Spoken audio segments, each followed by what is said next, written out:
ছাড়া বাংলাদেশ কখনো পুনর্গঠিত হবে না। আজকের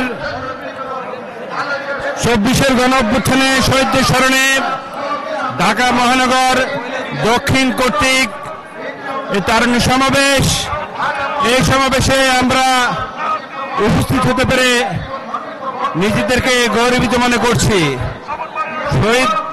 শহীদদের স্মরণে আমরা বলতে চাই 24-এ গণঅভ্যুত্থানে যারা শহীদ হয়েছেন তাদের রক্তের প্রতিদান আমরা দিতে পারবো না সত্ত্বেও আজকে আমরা তাদের স্মরণ করছি, যাতে করে পরবর্তীতে সব সময় এরকম ভাবে স্মরণ করে। বিএনপি কর্তৃক আয়োজিত আজকের এই মহাসমাবেশের জানান দিচ্ছে জনগণ যে ফ্যাসিস্ট সরকার, স্বৈরাচার সরকার বাংলাদেশকে কুক্ষিগত করে রেখেছিল, সেই সরকার পালিয়ে গিয়েছে। আজকে ফ্যাসিজম দূর হয়ে গেছে, বাংলাদেশের মানুষ মুক্ত বিহঙ্গের মতো আজকে এই দিনটাকে স্মরণ করছে।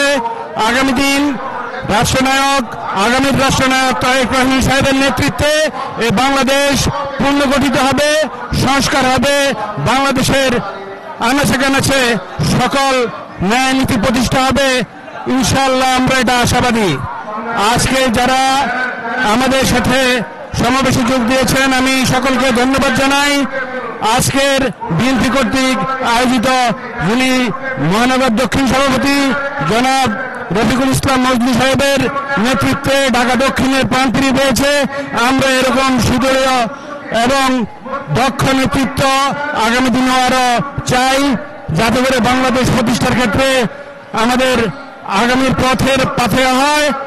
আর আমাদের কেন্দ্রীয় নেতৃবৃন্দর সহযোগিতায় দিক নির্দেশনায় আমরা এগিয়ে যাব ইনশাআল্লাহ।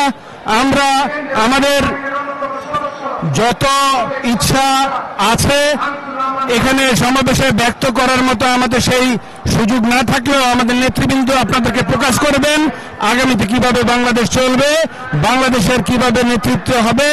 আমাদের নেতৃত্ব, বলিষ্ঠ নেতৃত্ব, অবশ্যই বিএনপি ছাড়া বাংলাদেশ কখনো পুনর্গঠিত হবে না, এটা আমি বিশ্বাস করি।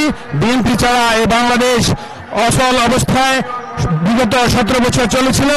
আগামী দিনগুলো 17 মাসেই বিএনপি যদি নতুন করে সরকার ক্ষমতায় যেতে পারে, 17 মাসে বাংলাদেশকে পুনর্গঠন করে একটা নতুন রূপ দিবে বলে আমরা আশা করছি।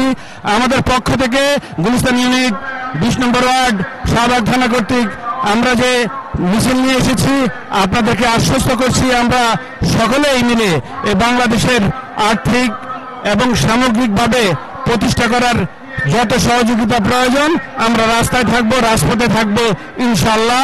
এই প্রত্যয় ব্যক্ত করে আমার সংক্ষিপ্ত বক্তব্য শেষ করছি।